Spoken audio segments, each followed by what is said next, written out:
we got a whole lot of loose lick, and it worked a treat. The cows actually loved it to a point that I was actually getting worried. Like they were just hoeing into it, and then they just stopped. It was like they sort of got what they needed and then stopped.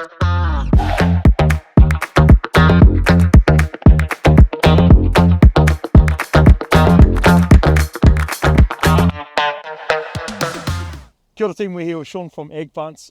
Look, we're coming into our period where we start transitioning our cows into fodder beet. We're going to be, we're going to have a transition period of about 3 or 4 weeks with our fodder beet, and we obviously want to start putting our minerals on the paddocks as well. Last year we got a whole lot of loose lick, and it worked a treat. The cows actually loved it to a point that I was actually getting worried. Like they were just hoeing into it, and then they just stopped. It was like they sort of got what they needed and then stopped. So they mob of 150 cows were smashing out like 25 kilos in under 2 days. And then they did that for about 3 days and then just stopped. So can you let's talk about that loose lick, mate. I've got a small little sample here. Cool. So let's talk about that. Like what was going on there while they sort of went hard and then. Yeah, so what happens is, because it's free choice, it's just in a tub in the paddock, they'll often, either they have high requirement or they just go for the salt that's in the product. And so they'll eat a whole lot of it, and then the salt causes them to basically equalize on the product, so they slow right down. So they'll often eat a whole heap of a lot at the start, and then they slow down on it. Sometimes it's the other way around, it takes them a while to get onto it. But the whole idea of a loose lick is it's just an easy way of having minerals available to the cows if they need them. And so you get a lot of pica when cows are on crop, which pica is a cow's drive to eat mineral, basically. It's so you see it where they're eating the sides of the race or they're licking fence posts. That's pica, and where cows are deficient in a mineral and they're looking for it or they're trying to ingest it.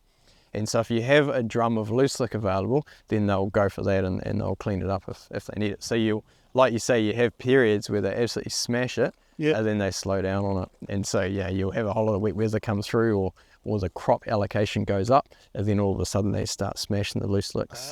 So yeah, they're not a perfect supplement because they're not specific to each cow, but they're an easy, cheap way of having minerals available where you can't get it through the water, or it's hard to get it through the water because they're not really drinking, and you can't put it in the feed because they're not going to the shed, they're at the runoff. So yeah, they're a really good gap filler, and like I say, as long as they're cost effective and they're well balanced, then they're definitely a good option. So your guys' loose lick that's available, if any of our viewers want to jump on over and check the product out, where do we go? Yeah, just jump on the Agvance website, and we'll talk to your local consultant, and they can give you all the information.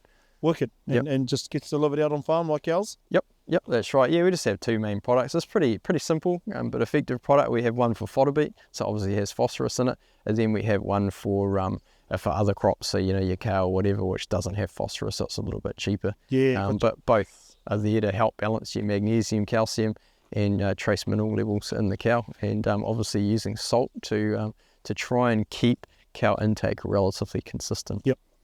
Well, cows responded really well to it. Had a good season last year on crops, so looking forward to another good season, and we'll obviously start putting our loose lick out very soon. Cool, sounds good. Cheers, team. See you.